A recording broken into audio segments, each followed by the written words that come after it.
Hello friends, welcome to my channel psychology Ganga. Friends, आज के अपने इस लेक्चर में हम मनोविज्ञान से संबंधित दो महत्वपूर्ण टॉपिक संवेग या इमोशन, अभिप्रेरणा या मोटिवेशन से संबंधित महत्वपूर्ण प्रश्नों को हल करेंगे, जो आने वाली सभी टेट परीक्षाओं, यूपी पीजीटी एवं यूजीसी नेट जैसे महत्वपूर्ण परीक्षाओं के लिए लाभदायक है। तो चलिए फ्रेंड्स, हम शुरू करते हैं। आज का पहला प्रश्न है, संवेग में अनुकंपी तंत्र के उत्तेजित होने से किसका स्राव अधिक होता है? इमोशन में अनुकंपी तंत्र के उत्तेजित होने से किसका स्राव अधिक होता है? एस्ट्रोजन का, एंड्रोजन का, एपिनेफ्रिन या नॉर एपिनेफ्रिन का, डी इंसुलिन का? तो फ्रेंड, संवेग में जब अनुकंपी तंत्र उत्तेजित होता है तो इसे एपिनेफ्रिन या norepinephrine, option number C सही है, जिसे एड्रेनालिन या नॉन एड्रेनालिन हार्मोन भी कहते हैं, इसका स्राव होता है। क्वेश्चन नंबर 2 है, निम्न में से कौन सा संवेग का उचित मापक नहीं माना जा सकता? कौन संवेग या इमोशन का उचित मापक नहीं माना जा सकता? प्रश्नावली विधि, शरीर के तापक्रम में परिवर्तन, रक्तचाप में परिवर्तन, गैल्वेनिक त्वचक अनुक्रिया। तो फ्रेंड, प्रश्नावली विधि, रक्तचाप में परिवर्तन, गैल्वेनिक त्वचक अनुक्रिया, ये तीनों संवेग के उचित मापक हैं। लेकिन शरीर के तापक्रम में परिवर्तन, हमारे शरीर के टेम्परेचर में जो चेंजेस आते हैं उससे आप इमोशन का पता नहीं लगा सकते। तो ऑप्शन नंबर 20 का बिल्कुल सही है। क्वेश्चन नंबर 3 है, संवेग की उत्पत्ति में महत्वपूर्ण भूमिका निभाता है? इमोशन की उत्पत्ति में कौन महत्वपूर्ण भूमिका निभाता है? हाइपोथैलेमस, हृदय, मन, रेटिकुलर फॉर्मेशन। तो फ्रेंड, जैसा कि आप जानते ही होंगे कि संवेग या इमोशन की उत्पत्ति में हाइपोथैलेमस, जो हमारे ब्रेन का बहुत ही महत्वपूर्ण पार्ट है, वो बहुत ही महत्वपूर्ण भूमिका निभाता है, हाइपोथैलेमस। ऑप्शन नंबर ए इसका बिल्कुल सही है। क्वेश्चन नंबर 4 है, उत्तेजित संवेगावस्था में किसकी प्रबलता होती है? जब हमारी इमोशन बिल्कुल हाई होती है तो उसमें उप अनुकंपी तंत्र, केंद्रीय तंत्रिका तंत्र, कायिक तंत्रिका तंत्र या अनुकंपी तंत्रिका तंत्र, किसकी प्रबलता होती है? तो फ्रेंड्स, जब उत्तेजित संवेगावस्था होती है या कोई मनुष्य जब हाईली इमोशन की अवस्था में होता है तो अनुकंपी तंत्रिका तंत्र महत्वपूर्ण भूमिका निभाता है। अनुकंपी, ऑप्शन नंबर डी सही है, अनुकंपी तंत्रिका तंत्र। क्वेश्चन नंबर 5 है, संवेगात्मक उत्तेजन की अवस्था में मस्तिष्क में किस तरह की तरंगें बनती है? जब कोई भी मनुष्य इमोशन की अवस्था में होता है तो उसके ब्रेन में किस तरह की तरंगें बनती है? फ्रेंड्स, जैसा कि आप जानते ही होंगे कि जब हमारे ब्रेन में बहुत सारी तरंगें बनते रहती हैं, अल्फ़ा, बीटा, डेल्टा, गामा। तो जब संवेग की अवस्था होती है तो मनुष्य के मस्तिष्क में किस तरह की तरंगें बनती हैं? Delta, alpha, beta, gamma. तो ऑप्शन नंबर बी इसका बिल्कुल सही है। फ्रेंड्स, इसे आप नोट करेंगे, ये बहुत ही इंपॉर्टेंट है, कई बार पूछा जा चुका है कि बीटा तरंगें कब बनती है? तो जब संवेगात्मक उत्तेजन की अवस्था हो, और जब मनुष्य शांत अवस्था में होता है तो फ्रेंड्स आप नोट करना, अल्फा तरंगें बनती हैं। तब अल्फा तरंगें बनती है जब शांत अवस्था में होती है, और जब उत्तेजना की अवस्था में होती है तो बीटा तरंगें बनती है। ऑप्शन नंबर बी सही है इसका। क्वेश्चन नंबर 6 है, संवेग की व्याख्या दैहिक उत्तेजन तथा संज्ञानात्मक मूल्यांकन के आधार पर की गई है। संवेग की व्याख्या दैहिक उत्तेजन तथा संज्ञानात्मक मूल्यांकन के आधार पर की गई है। ये किस सिद्धांत में कहा गया फ्रेंड? जेम्स लांजे सिद्धांत में, स्कैक्टर सिंगर सिद्धांत में, लिंडस्ले के सिद्धांत में या कैनन बर्ड सिद्धांत में? संवेग की व्याख्या दैहिक उत्तेजन और संज्ञानात्मक मूल्यांकन, यानी कि फिजिकल एराउजल और कॉग्निटिव एवोल्यूशन, ये दोनों चीज़ शामिल है। ये किस संवेग की थ्योरी में कही गई है? तो फ्रेंड्स, ऑप्शन नंबर 20 का बिल्कुल सही है, स्कैक्टर सिंगर सिद्धांत में। फ्रेंड, स्कैक्टर सिंगर सिद्धांत में कहा गया है कि जब संवेग की अवस्था होती है तो उसमें कई तरह के फिजिकल एराउजल होते हैं, तो मनुष्य किस तरह का कॉग्निटिव एवोल्यूशन करता है उसके आधार पर वो अपने इमोशन को डिफाइन कर पाता है। क्वेश्चन नंबर 7 है, किस सिद्धांत के अनुसार व्यक्ति शेर देखकर भागता है इसीलिए डर का अनुभव होता है? सही है, व्यक्ति शेर देखकर भागता है, इसका मतलब कि आपके सामने कोई स्टिमुलस है, आप उसने देख के उसको रिस्पॉन्स किया और डर का अनुभव किया, यानी कि डर का जो अनुभव है, संवेग जो है वो बाद में हुआ। ये किस सिद्धांत में कहा गया है? कैननबर्ग सिद्धांत में, लिंडले सिद्धांत में, जेम्स लंजे सिद्धांत में, या संज्ञानात्मक सिद्धांत में? तो फ्रेंड जैसा कि आप जानते ही होंगे, जेम्स लंजे सिद्धांत में ये कहा गया है। फ्रेंड जेम्स और लंजे मनोवैज्ञानिक थे। इन्होंने अपने संवेग के सिद्धांत में कहा है कि पहले व्यक्ति में किसी चीज़ को देख के फिजिकल अराउजल होगा और फिर संवेग का अनुभव होगा। जैसे कि व्यक्ति शेर देखकर भागता है, हम अपने दुश्मन को देख के मुंह फेर लेते हैं, इसीलिए घृणा होता है। तो ये जेम्स लंजे सिद्धांत के कुछ एग्जाम्पल्स हैं। क्वेश्चन नंबर 8 है, संवेग का प्रभावी तत्व कौन सा है? यानी इमोशन का जो प्रभावी तत्व है, कौन सा इफेक्टिव तत्व है इसमें? प्रेरक, लक्ष्य, उपलब्धि, अनुभूति। तो फ्रेंड इसमें ऑप्शन नंबर डी बिल्कुल सही है कि संवेग का प्रभावी तत्व अनुभूति है। संवेग का प्रभावी तत्व अनुभूति है। क्वेश्चन नंबर 9 है,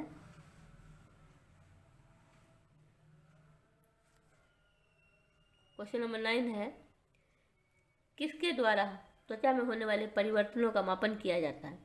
किसके द्वारा त्वचा में होने वाले परिवर्तनों का मापन किया जाता है? साइको गैल्वेनोस्कोप, इलेक्ट्रोइंसेफेलोग्राम, निमोग्राफ और इलेक्ट्रोकार्डियोग्राम।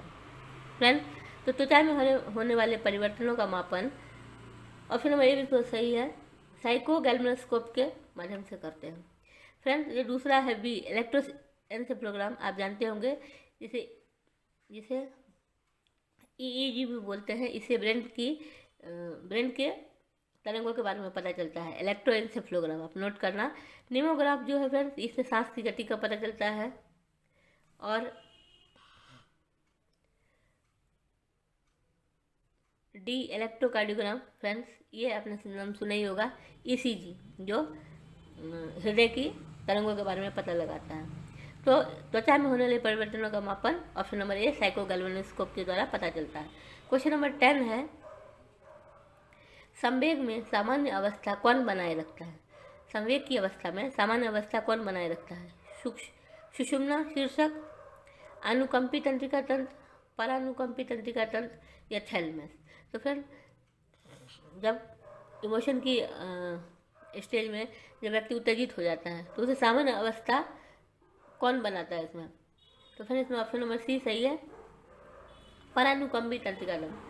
फ्रेंड्स मैंने पहले बताया था कि जब संवेग की अवस्था में अनुकंपी तंत्रिका तंत्र काम करता है, इसे आप नोट करना फ्रेंड, संवेग की अवस्था में अनुकंपी तंत्रिका तंत्र काम करता है, लेकिन उसमें सामान्य अवस्था बनाने का काम परानुकंपी तंत्रिका तंत्र करता है।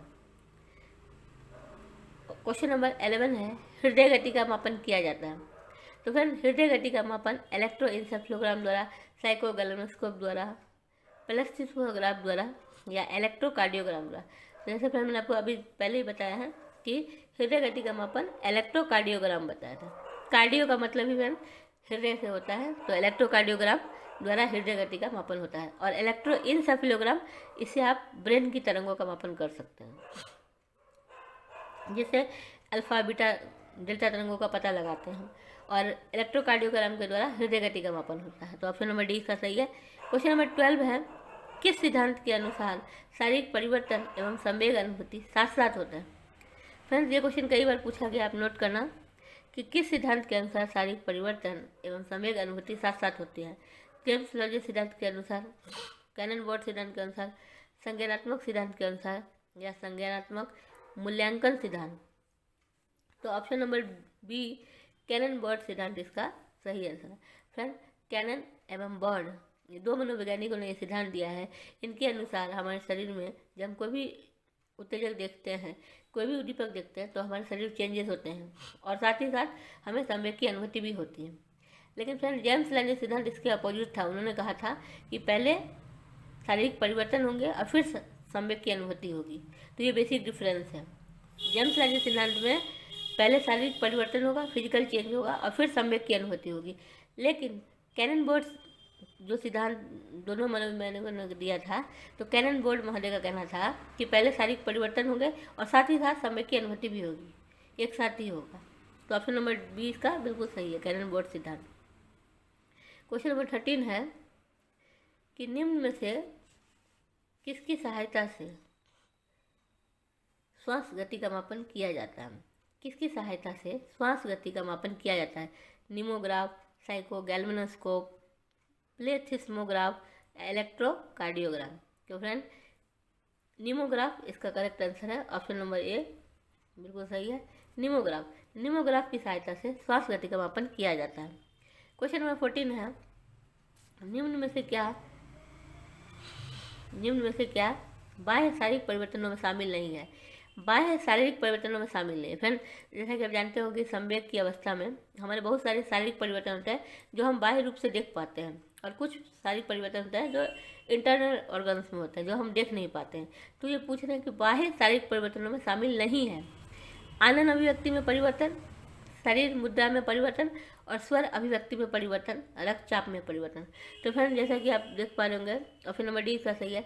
रक्तचाप या ब्लड प्रेशर में परिवर्तन ये हम आंखों से नहीं देख पाते हैं, ये बाह्य शारीरिक परिवर्तन में शामिल नहीं है। बाकी आनन अभिव्यक्ति में परिवर्तन, हाँ हमारे फेशियल एक्सप्रेशन में हम देख पाते हैं, शरीर मुद्रा में ही परिवर्तन हम देख पाते हैं। और स्वर अभिव्यक्ति यानी हमारी वॉइस जो ऊपर नीचे होती है संवेग की अवस्था में, उससे भी हमें पता लग जाता है कि इंसान संवेग की अवस्था में, क्रोध में है या आनंद की अभिव्यक्ति में है, ये पता चल जाता है। तो रक्तचाप में परिवर्तन हम बाह्य रूप से नहीं देख पाते हैं, तो ऑप्शन नंबर डी इसका सही आंसर है। क्वेश्चन नंबर 15 है, किसके द्वारा मस्तिष्कीय तरंगों का मापन किया जाता है? फ्रेंड जैसे मैंने आपको पहले भी बता रखा है कि मस्तिष्क तरंगों का मापन इलेक्ट्रोइंसेफ्लोग्राम द्वारा होता है। ऑप्शन नंबर बी इसका सही है। मस्तिष्कीय तरंगों यानी ब्रेन वेव्स का मापन हम इलेक्ट्रोइंसेफ्लोग्राम द्वारा करते हैं, और इलेक्ट्रोकार्डियोग्राम द्वारा ईसीजी द्वारा हम हृदय गति का मापन करते हैं। क्वेश्चन नंबर 16 है, संवेगों को जानने का सर्वाधिक प्रचलित तरीका है। इमोशंस को जानने का सबसे अधिक प्रचलित तरीका कौन सा है? मुखाभिव्यक्ति, भाषा अभिव्यक्ति, शारीरिक मुद्रा, हस्तलेख। तो फ्रेंड संवेगों को जानने का सबसे प्रचलित तरीका है मुखाभिव्यक्ति। फ्रेंड्स हम फेशियल एक्सप्रेशन देख के हम इजीली बहुत हद तक समझ जाते हैं कि व्यक्ति क्रोध की अवस्था में है या उसका मूड अच्छा है। तो संवेगों को जानने का सर्वाधिक तरीका मुखाभिव्यक्ति है। क्वेश्चन नंबर 17 है, रक्तचाप का मापन किया जाता है।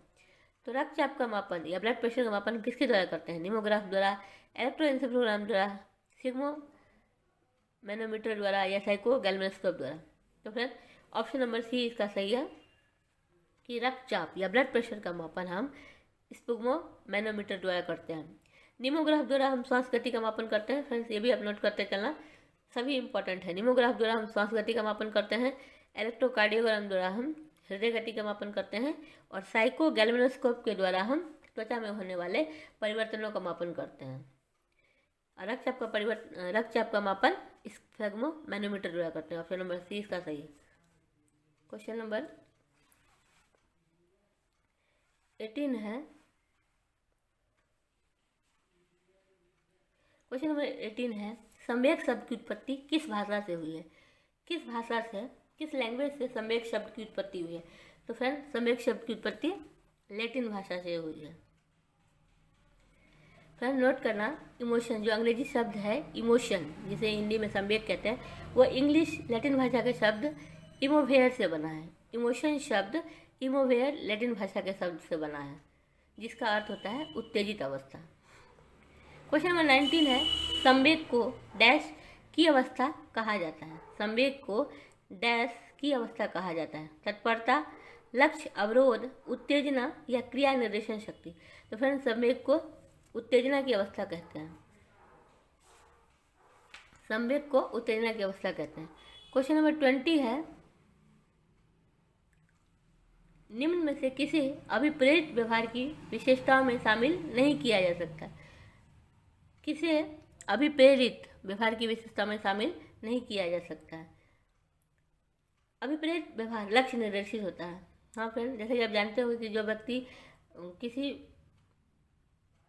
किसी कार्य को करने के लिए अभिप्रेरित होता है तो उसका व्यवहार लक्ष्य निर्देशित होता है।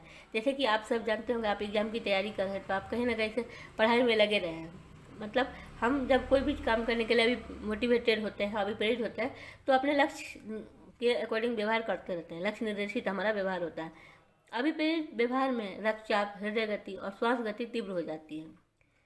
फ्रेंड्स इसे शामिल नहीं किया जाता। ऑप्शन नंबर 20 का सही है, क्योंकि हम जब अभिप्रेरित होते हैं तो हमारे रक्तचाप, हृदय गति और श्वास गति तीव्र हो जाए, ऐसा जरूरी नहीं। अभिप्रेरित व्यवहार चक्रीय होता है। हाँ, साइक्लिक होता है, बिल्कुल सही है फ्रेंड। अभिप्रेरित व्यवहार साइक्लिक होती है। अभिप्रेरित व्यवहार में सम स्थिति में असंतुलन उत्पन्न हो जाता है।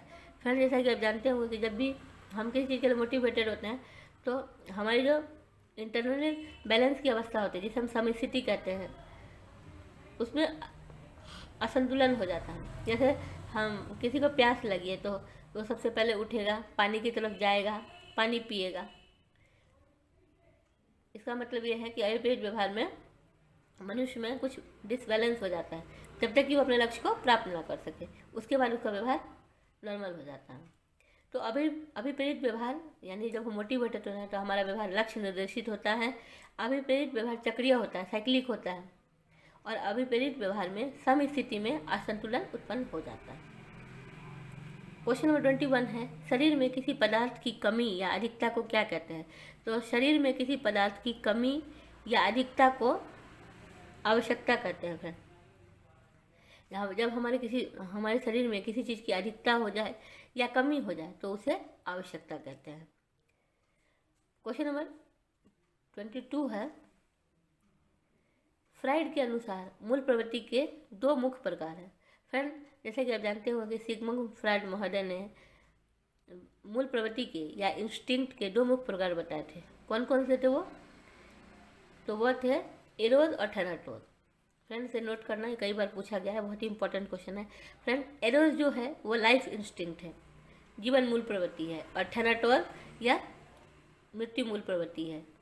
तो एरोज और थैनाटोज, इन्होंने फ्राइड ने दो प्रकार के मूल प्रवृत्ति बताए थे, एरोज और थैनाटोज। क्वेश्चन नंबर 23 है, दैहिक आवश्यकता के कारण उत्पन्न अवस्था को क्या कहते हैं? जो हमारी फिजिकली नीड्स होती है उसके कारण उत्पन्न अवस्था को क्या कहते हैं? प्रनोद, मूल प्रवृत्ति, आकांक्षा या लक्ष्य। तो फ्रेंड, दैहिक आवश्यकताओं के कारण उत्पन्न अवस्था को हम प्रनोद कहते हैं, ड्राइव कहते हैं, प्रनोद। क्वेश्चन नंबर 24 है, अचेतन प्रेरकों के अध्ययन के लिए फ्राइड ने किस विधि का उपयोग किया? अचेतन प्रेरकों, ये जो अनकॉन्शियस प्रेरक होते हैं, उसके अध्ययन के लिए फ्राइड ने किस विधि का उपयोग किया था? व्यावसायिक चिकित्सा, स्वतंत्र साहचर्य विधि, व्यवहार चिकित्सा या खेल चिकित्सा। तो फ्रेंड, जैसा कि आप जानते होंगे कि फ्राइड महोदय ने स्वतंत्र साहचर्य विधि दिया था, फ्री एसोसिएशन मेथड दिया था फ्राइड महोदय ने। क्वेश्चन नंबर 25 है, मैस्लो के अनुसार सबसे निचले स्तर की आवश्यकताएं हैं। तो फ्रेंड, अब्राहम मैस्लो महोदय ने अपने नीड हायरार्की थ्योरी में 5 अवस्थाएं बताई थी। तो सबसे निचली अवस्था थी उनकी दैहिक आवश्यकता। फ्रेंड्स, इसे आप नोट करना है, बहुत ही इंपॉर्टेंट क्वेश्चन है जो कई बार पूछा गया है। फ्रेंड, वह 5 अवस्थाएं भी आप नोट करना। पहली है दैहिक या फिजिकल, दूसरी है सुरक्षा, दैहिक है, फिर है उसके ऊपर सुरक्षा, फिर लव या बिलोंगिंग नीड है, चौथा है सम्मान, और पांचवा है आत्म यथार्थता या सेल्फ एक्चुअलाइजेशन। पांचवा है सेल्फ एक्चुअलाइजेशन। तो सेल्फ एक्चुअलाइजेशन सबसे ऊपरी है और सबसे निचली आवश्यकता है दैहिक। क्वेश्चन नंबर 26 है, आवश्यकता का पदानुक्रम सिद्धांत किसने प्रतिपादित किया था? तो फिर मैंने आपको बताया कि आवश्यकता का पदानुक्रम सिद्धांत या need hierarchy theory Abraham Maslow महोदय ने प्रतिपादित किया था। फ्रेंड्स, यदि आपको वीडियो अच्छी लग रही हो तो please like, share and subscribe करें। क्वेश्चन नंबर 27 है, मैस्लो के अनुसार सबसे अंत में किस आवश्यकता की पूर्ति होती है? तो फ्रेंड, मैंने आपको बताया था कि मैस्लो महोदय ने अपने नीड हायरार्की थ्योरी में 5 आवश्यकताएं बताई थी। उनमें सबसे निचली थी दैहिक, और सबसे अंत में या सबसे ऊपरी थी आत्म यथार्थता या सेल्फ एक्चुअलाइजेशन नीड। फ्रेंड, ये जो 5वीं आवश्यकता है, इस पे हर व्यक्ति नहीं पहुंच सकता था। मैस्लो महोदय ने कहा था कि जब नीचे की सभी आवश्यकताएं पूरी हो तभी सेल्फ एक्चुअलाइजेशन या आत्म यथार्थता, जिसका मतलब होता है कि मनुष्य अपनी फुल पोटेंशियल से अपने लक्ष्य पर पहुंच सके, तो ऐसा बहुत कम होता है। क्वेश्चन नंबर 28 है, अचेतन प्रेरक को सर्वप्रथम किसने महत्व दिया? तो फ्रेंड, अचेतन प्रेरक या अनकॉन्शियस मोटिव को सबसे पहले, जैसा कि आप जानते होंगे, सिगमंड फ्राइड महोदय ने महत्व दिया था। फ्रायड महोदय ने ही सबसे पहले बताया था कि अचेतन प्रेरक हमारे व्यक्तित्व को, पर्सनैलिटी को प्रभावित करते हैं। क्वेश्चन नंबर 29 है, क्वेश्चन नंबर 29 है, भूख के स्थानीय उद्दीपक के अनुसार भूख की उत्पत्ति का कारण है। भूख के स्थानीय उद्दीपक सिद्धांत के अनुसार भूख की उत्पत्ति का क्या कारण है? तो फ्रेंड, आमाशय के संकुचन इसका सही आंसर है। फ्रेंड, जो भूख का स्थानीय उद्दीपक सिद्धांत है जिसे कैनन महोदय ने दिया था, उसके अनुसार आमाशय में संकुचन से ही भूख हमें लगता है। क्वेश्चन नंबर 30 है, भूख किस प्रकार का प्रेरक है? भूख अर्जित, द्वितीय, अचेतन या प्राथमिक प्रेरक है? तो फ्रेंड, जैसे कि आप जानते हो कि भूख प्राथमिक प्रेरक है। भूख हम सबकी प्राइमरी नीड है। भूख केंद्र है। भूख का केंद्र कौन सा? फ्रेंड, जैसे कि आप जानते होंगे हमारे ब्रेन में बहुत सारे पार्ट हैं, उनमें से कौन सा पार्ट है जो जिसकी वजह से हमें भूख लगता है? Hypothalamus, lateral hypothalamus, ventromedial hypothalamus या थैलेमस? तो फ्रेंड, हाइपोथैलेमस का पार्ट है लेटरल हाइपोथैलेमस। यह हमारा भूख केंद्र है। इससे हमें हमारे भूख लगता है तो उसका सिग्नल मिलता है। लेटरल हाइपोथैलेमस भूख केंद्र है हमारा। क्वेश्चन नंबर 32 है, भूख विरोध केंद्र किसे कहते हैं? फ्रेंड, हाइपोथैलेमस का एक पार्ट लेटरल हाइपोथैलेमस तो भूख केंद्र है, और दूसरा एक पार्ट है ventromedial hypothalamus. Option number D, ventromedial hypothalamus जो पार्ट है वह भूख विरोध केंद्र है। क्यों? क्योंकि फ्रेंड, वेंट्रोमीडियल जो हाइपोथैलेमस का पार्ट है वह हमें सिग्नल देता है कि हाँ, हमारा पेट भर गया। हमें जब हम खाते रहते हैं तो हमें उसकी तृप्ति या संतुष्टि का संकेत वेंट्रोमीडियल हाइपोथैलेमस से ही मिलती है। वेंट्रोमीडियल हाइपोथैलेमस वो पार्ट है जो हमें सिग्नल देता है कि हाँ, हमारा भोजन पूरा हुआ। तो भूख विरोध केंद्र इसलिए इसे कहते हैं। क्वेश्चन नंबर 33 है, भूख प्रेरक का कारण है। भूख प्रेरक का क्या कारण है? आमाशय संकुचन, भूख दर्द, रक्त में चीनी की मात्रा में कमी, रक्त में चीनी की मात्रा बढ़ना। तो फ्रेंड, भूख प्रेरक का कारण है रक्त में चीनी की मात्रा में कमी। ऑप्शन नंबर सी इसका सही है। फ्रेंड्स, आजकल के वैज्ञानिक का मानना है कि जब हमारे शरीर में ग्लूकोज या रक्त में चीनी की मात्रा कमी हो जाती है तो हमें भूख लगती है। क्वेश्चन नंबर 34 है, डबल डिप्लेशन सिद्धांत के अनुसार प्यास का कारण क्या है? फ्रेंड, प्यास का यह बहुत ही महत्वपूर्ण सिद्धांत है जिसे डबल डिप्लेशन सिद्धांत कहते हैं। फ्रेंड, इस सिद्धांत के अनुसार दो फैक्टर हैं जिसकी वजह से हमें प्यास लगते हैं। पहला है कोशिकीय निर्जलन और तथा हाइपोवैल्मिया। ऑप्शन नंबर ए का सही है, सेलुलर डिहाइड्रेशन और हाइपोवैल्मिया। क्वेश्चन नंबर 35 है, शरीर में प्यास केंद्र का कार्य क्या करता है? फ्रेंड, शरीर में ब्रेन का कौन सा ऑर्गन प्यास केंद्र या थर्स्ट सेंटर है? तो फ्रेंड, इसका भी ऑप्शन नंबर बी है, हाइपोथैलेमस। फ्रेंड, हाइपोथैलेमस हमारे ऐसा ब्रेन का ऐसा पार्ट है जो हमारे बिहेवियर को काफ़ी हद तक कंट्रोल करता है। तो शरीर में प्यास केंद्र का कार्य भी हाइपोथैलेमस का है। क्वेश्चन नंबर 36 है, समस्थिति की अवस्था को बनाए रखने में महत्वपूर्ण भूमिका निभाता है। फ्रेंड, मैंने आपको जैसे पहले भी बताया था कि हमारे शरीर में जैसे किसी चीज़ की कमी हो जाए या कुछ भी हमें दिक्कत होती है तो हमारा जो इंटरनल बैलेंस है वह हमारा ख़राब हो जाता है। तो उसे हमारे ब्रेन का हाइपोथैलेमस काफ़ी हद तक सही करता है। तो ऑप्शन नंबर डी इसका भी सही है। हाइपोथैलेमस बहुत ही महत्वपूर्ण पार्ट है जो हमारे शरीर में एक नॉर्मल स्टेज इंटरनल बैलेंस बनाने का भी कार्य करता है। तो हाइपोथैलेमस समस्थिति की अवस्था को बनाए रखने में महत्वपूर्ण भूमिका निभाता है। क्वेश्चन नंबर 37 है, नींद किस प्रकार का प्रेरक है? फ्रेंड, नींद किस प्रकार का प्रेरक है? अर्जित, मनोवैज्ञानिक, शारीरिक या सामाजिक? तो जैसे आप जानते होंगे कि नींद हमारी फिजिकल ड्राइव है, शारीरिक आवश्यकता है। यौन या सेक्स एक डैश प्रेरक है। तो फ्रेंड, यह एक जैविक प्रेरक है। ऑप्शन नंबर इसका सही आंसर है। क्वेश्चन नंबर 39 है, यौन अंतर्नोद का प्रमुख कारक क्या है? तो फ्रेंड, यौन अंतर्नोद का प्रमुख कारक विटामिन, खनिज लवण, हार्मोन या प्रोटीन में से हार्मोन। ऑप्शन नंबर बी बिल्कुल सही है। हार्मोन की वजह से ही यौन अंतर्नोद प्रमुख इसका हार्मोन फैक्टर है। क्वेश्चन नंबर 40 है, नींद प्रेरक का नियंत्रण किसके द्वारा किया जाता है? फ्रेंड, जो नींद हमारा है उसका कंट्रोल सुषुप्त शीर्षक, थैलमस, जालीय संरचना या हाइपोथैलेमस। तो फ्रेंड, इन चारों ऑप्शन में वैसे तो काफ़ी हद तक हाइपोथैलेमस का भी रोल होता है फ्रेंड, लेकिन इन ऑप्शन में सबसे अधिक इम्पोर्टेंट होता है जालीय संरचना। जालीय संरचना का काफ़ी इम्पोर्टेंट होता है। फ्रेंड, यदि आपको वीडियो अच्छी लग रही हो तो लाइक करें एंड सब्सक्राइब करें। क्वेश्चन नंबर 41 है। क्वेश्चन नंबर 41 है, निम्न में से नर जनन ग्रंथि कौन सी है? अंडकोश, डिम्ब ग्रंथि, अभिवृक्क ग्रंथि या जनन ग्रंथि? तो फ्रेंड, इन नर जनन ग्रंथि ऑप्शन नंबर ए अंडकोश है। क्वेश्चन नंबर 42 है, नर जनन ग्रंथियाँ उत्पन्न करती है। नर जनन ग्रंथियाँ उत्पन्न करती है ओवम, एस्ट्रोजन, स्पर्म या इनमें से कोई नहीं। तो फ्रेंड, इसमें ऑप्शन नंबर सी सही है, नर जनन ग्रंथियाँ शुक्राणु या स्पर्म उत्पन्न करती है। क्वेश्चन नंबर 43 है, मादा में यौन अंतनोल उत्पन्न करने के लिए कौन जिम्मेदार है? तो फ्रेंड, जो फीमेल्स है उनमें यौन अंतनोल उत्पन्न करने के लिए ऑप्शन नंबर डी सही है, एस्ट्रोजन। तो फ्रेंड, मादा में यौन अंतनोल उत्पन्न करने के लिए एस्ट्रोजन हार्मोन इम्पोर्टेंट है।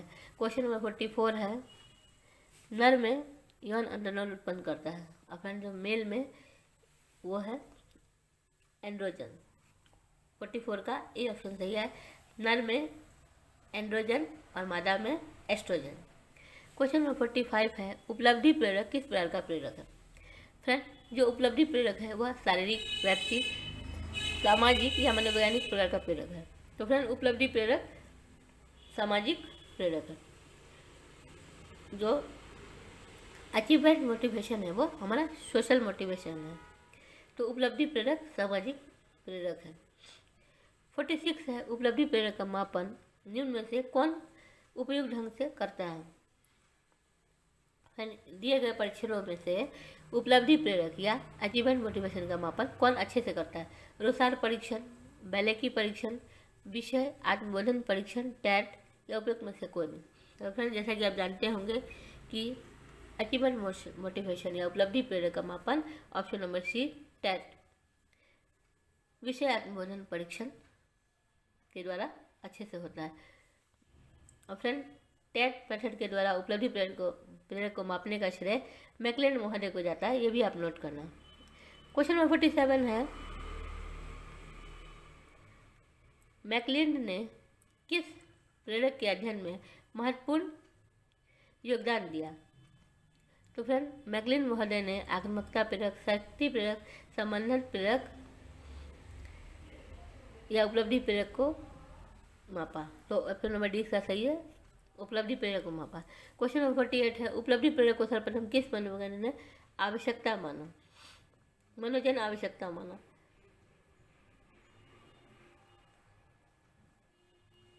तो फ्रेंड, उपलब्धि प्रेरक को सर्वप्रथम मरे ने मनोवैज्ञानिक आवश्यकता माना। क्वेश्चन नंबर 49 है, कौन सा प्रेरक दूसरों से संबंध बनाने में सहायता करता है? कौन सा प्रेरक दूसरों से संबंध बनाने में सहायता करता है? तो फ्रेंड, उपलब्धि, आक्रामकता, अनुमोदन या संबंधन। तो फ्रेंड, जो हमारा सोशल ड्राइव है उसमें जो संबंधन मोटिवेशन है उसके द्वारा हम दूसरों से संबंध बनाने में इच्छा रखते हैं। क्वेश्चन नंबर 50 है, अधिक अनुमोदन अभिप्रेरक वाला व्यक्ति होता है। जिस व्यक्ति में अधिक अनुमोदन अभिप्रेरक पाया जाता है वह किस प्रकार का व्यक्ति होता है? वह होता है अधिक संसूचनशील। ऑप्शन नंबर सी का सही है, अधिक संसूचनशील। क्वेश्चन नंबर 51 है, नवीन अध्ययनों के अनुसार आक्रामकता किस प्रकार का प्रेरक है? तो नवीन अध्ययनों के अनुसार आक्रामक प्रेरक जो है वह अर्जित प्रेरक है।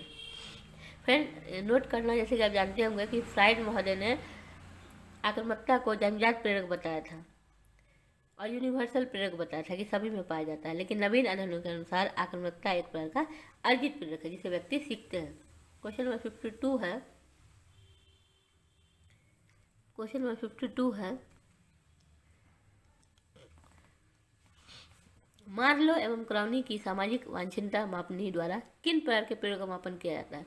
तो फ्रेंड, मार्लो और क्राउनी का संबंध अनुमोदक प्रेरक से है। उन्होंने अनुमोदन प्रेरक को मापने के लिए मार्लो क्राउनी सामाजिक वांछनीय मापनी बनाई थी। तो अनुमोदन प्रेरक इसका सही आंसर होगा ऑप्शन बी। क्वेश्चन नंबर 53 है, इस कैरेक्टर के अनुसार चिंता के कारण संबंधित प्रेरक में निम्न परिवर्तन होता है। फ्रेंड, इस कैरेक्टर महोदय ने एक महत्वपूर्ण अध्ययन किया था और उन्होंने बताया था कि चिंता के कारण जब व्यक्ति में चिंता बढ़ता है तो प्रेरक भी तीव्र हो जाता है। फ्रेंड, जब चिंता के कारण संबंधित प्रेरक बढ़ जाता है, यदि व्यक्ति में चिंता होगा तो दूसरे लोगों से संबंध अधिक बनाएगा। क्वेश्चन नंबर 54 है, निम्न युग्मों में से असत्य कौन सा है? क्रोध संवेग। फ्रेंड, इसमें डैश होना चाहिए। क्रोध संवेग है, बिल्कुल सही। आक्रामक प्रेरक अर्जित प्रेरक है, जैसा फिर मैंने अभी बताया था कि हाँ, आक्रामकता प्रेरक एक प्रकार का अर्जित प्रेरक है।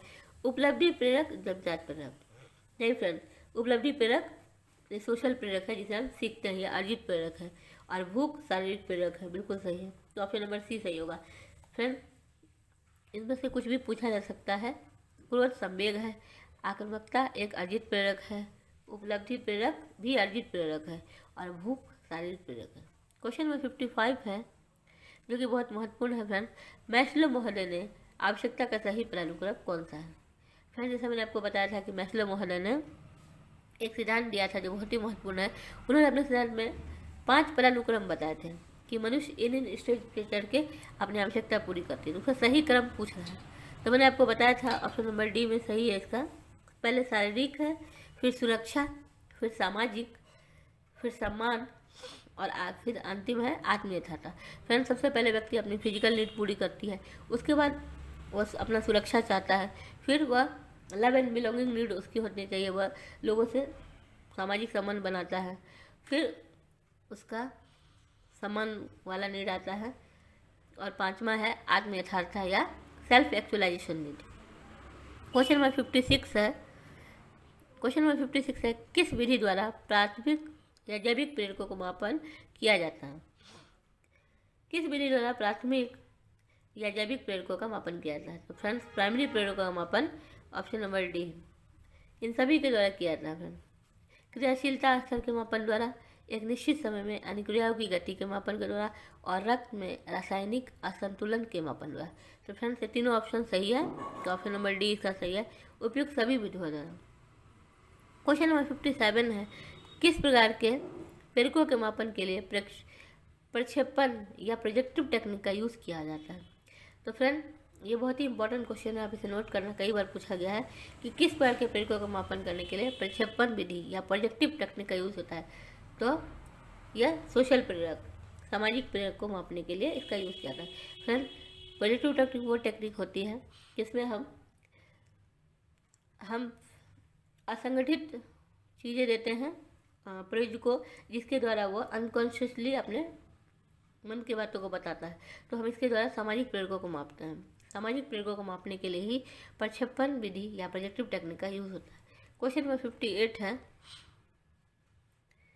क्वेश्चन नंबर 58 है, विशेष परिस्थिति में डालकर प्रयोजक के व्यवहार का निरीक्षण कर प्रेरक का अनुमान किस विधि द्वारा लगाया जाता है?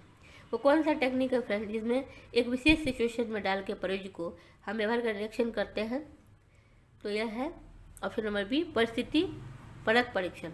परिस्थिति परक परीक्षण में हम प्रयोजक को एक सिचुएशन में डालते हैं और फिर उनके व्यवहार का ऑब्जर्वेशन करते हैं। क्वेश्चन नंबर 59 है, वह अवस्था जो प्राणी को लक्ष्य की ओर निर्देशित करती है कहलाती है? फ्रेंड, यदि आपको वीडियो अच्छी लग रही हो तो लाइक शेयर सब्सक्राइब करें। फ्रेंड, यदि आप सब्सक्राइब करते हैं मेरे चैनल को तो फिर आने वाली वीडियो आपको तुरंत पता चल जाएंगी। क्वेश्चन नंबर 59, वह अवस्था जो प्राणी को लक्ष्य की ओर निर्देशित करती है तो वह है प्रेरणा या मोटिवेशन। फ्रेंड, जैसा मैं आपको पहले भी बताया था कि मोटिवेशन वो स्टेज है जब हमारा व्यवहार लक्ष्य की ओर निर्देशित होता है। और आज का लास्ट प्रश्न है, प्रेरणा पाई जाती है, मोटिवेशन पाया जाता है किसमें? मानवों में, पशुओं में, केवल बालकों में? तो फ्रेंड, जैसा कि आप जानते होंगे कि यह सभी में, बालक हो, मानव हो या पशु हो, सभी अपने अपने तरीके से मोटिवेटेड होते हैं। तो फ्रेंड, ये आज के महत्वपूर्ण क्वेश्चन थे। आई होप कि आपको वीडियो अच्छी लग रही हो। आपको वीडियो अच्छी लग रही है तो लाइक शेयर सब्सक्राइब करें। Thank you for watching.